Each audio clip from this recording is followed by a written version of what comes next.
Salut à tous, aujourd'hui dans cette vidéo, je vous propose une solution alternative pour faire un peu de climatisation chez vous avec un ballon d'eau chaude. On y va!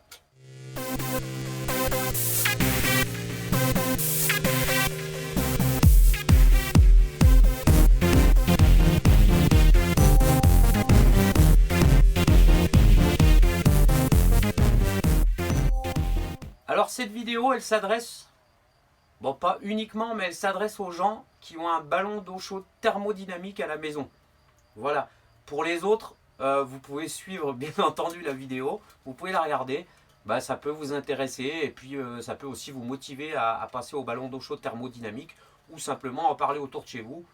Si les gens en ont un, faire circuler l'information. Voilà. Alors, avant de commencer, vite fait, comment je vous explique vite fait comment ça marche un ballon thermodynamique. Un ballon thermodynamique, ça se comporte comme une pompe à chaleur. Vous savez, les pompes à chaleur, c'est les gros blocs qu'on voit autour de toutes les maisons. Ça pullule partout autour de chez nous. Bon, ça marche quand même pas trop mal. Donc voilà, un ballon thermodynamique, ça se comporte comme une pompe à chaleur qu'on voit autour de chez nous. Donc c'est intégré dans le ballon d'eau chaude. Alors comment ça fonctionne?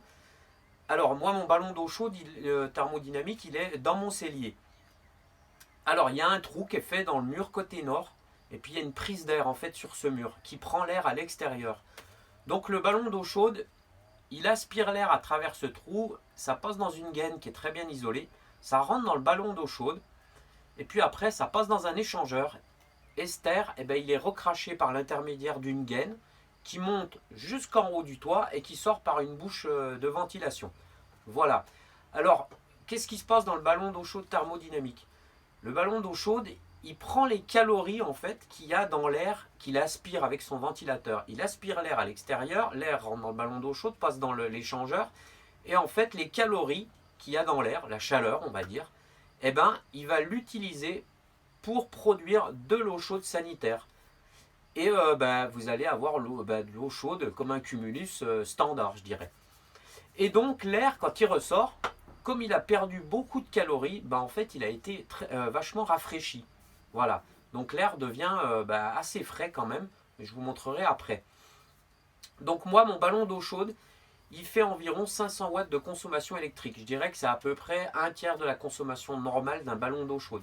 Voilà, et moi, il produit de l'eau chaude à partir de 10h du matin jusqu'à 18h le soir. Donc je lui ai mis une amplitude qui est assez grande, parce que quand on a vraiment beaucoup de monde, je me dis on ne sait jamais, si on prend beaucoup de douches, il peut se mettre à chauffer... voilà, puis qu'on ait toujours de l'eau chaude dispo.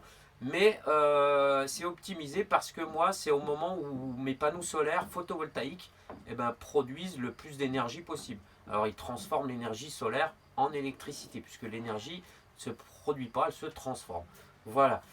Donc, c'est optimisé. Donc, quand je suis au maximum de ma production photovoltaïque, je produis aussi de l'eau chaude. Puis moi, si vous suivez mes vidéos, vous savez que mes panneaux solaires, ils sont sur un tracker, donc c'est pas mal optimisé. Donc finalement, moi, la production d'eau chaude, elle me revient à pas trop cher, puisque j'ai 480 watts de panneaux photovoltaïques, et que mon ballon d'eau chaude fait 500 watts.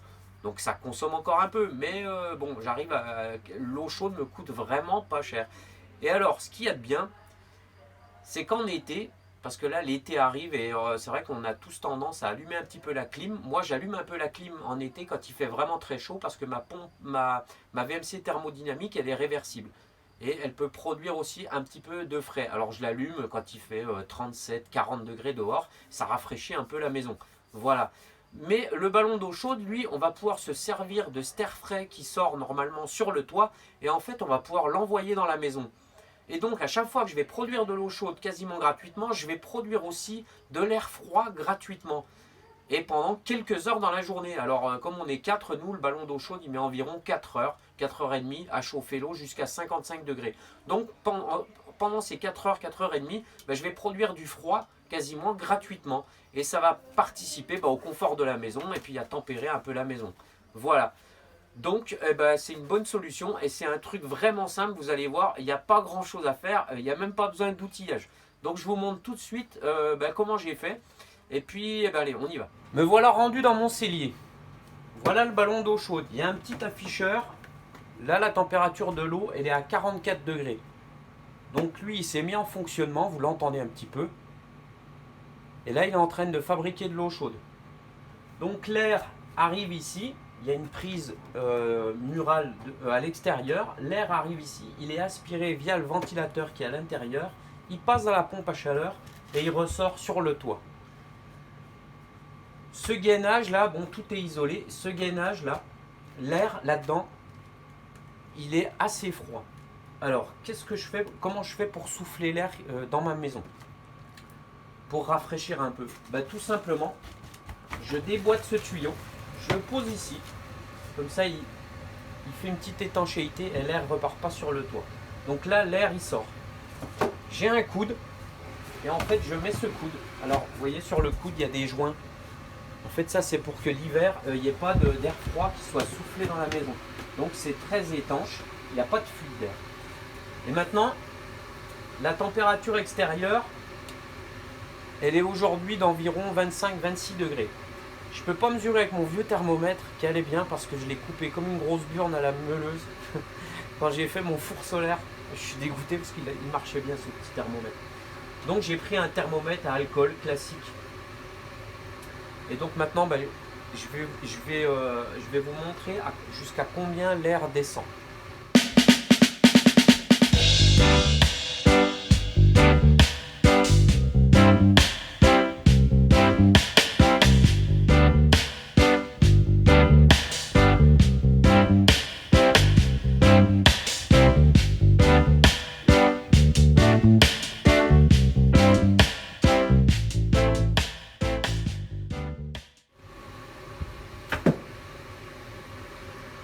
Voilà, la température s'est stabilisée. Je ne sais pas si on va bien voir. Mais en tout cas, le thermomètre, il indique entre 11 et 12 degrés. Donc on a quand même perdu 13 degrés par rapport à l'air extérieur. Donc c'est pas mal. Et pour que vous visualisiez bien le débit d'air, parce que là il y a 280 mètres cubes heure. J'ai pris un ventilo. Vous voyez, il se met à tourner assez facilement. Donc là, je peux vous dire que ça pulse. D'ailleurs, on voit mes cheveux. Donc voilà. Alors ce coude là, moi je vais le laisser. En fait, je le laisse tout l'été. Et donc dès que je produis de l'eau chaude, je produis de l'air frais. Et en été, quand il fait 35 degrés, vous arrivez quand même à sortir de l'air à 23 degrés. Ce qui est vraiment pas mal et vous sentez quand même la différence. Donc évidemment, le mieux, ça serait que j'ai un registre. Un registre, c'est quoi? Ça va être, on va dire que là, il faudrait que j'ai un T où j'ai une position été et hiver. Je ne l'ai pas fait parce que voilà, mais dans l'avenir, je pense que je le ferai pour que ça soit beaucoup plus pratique et plus propre que ce que je fais là. Mais bon, c'est quand même pas mal. Donc voilà, un truc tout simple pour encore faire quelques économies d'énergie. Bon, vous avez entendu, ça fait quand même un petit peu de bruit, mais vu que c'est à l'intérieur de mon cellier, on l'entend quasiment pas, et comme ça se met en route que la journée, c'est pas bien dérangeant. Voilà. Alors concernant les marques de ballons d'eau chaude thermodynamiques, je ne vais pas faire de la publicité, il y a assez de comparatifs sur internet. Moi en ce qui me concerne, c'est la marque Tresco, et ça fait bientôt 6 ans qu'il tourne, j'ai jamais eu d'emmerde avec ce truc. Voilà, alors n'hésitez pas à partager la petite astuce autour de vous pour les gens qui ont des ballons d'eau chaude thermodynamiques, parce qu'il faut que ça se sache, parce que ça fait encore baisser la facture, et ça c'est bon pour la planète. Voilà, j'espère que cette vidéo vous aura intéressé, puis que vous aurez appris des trucs. Maintenant je vous dis à très bientôt, c'était GGR, prenez soin de vous, salut.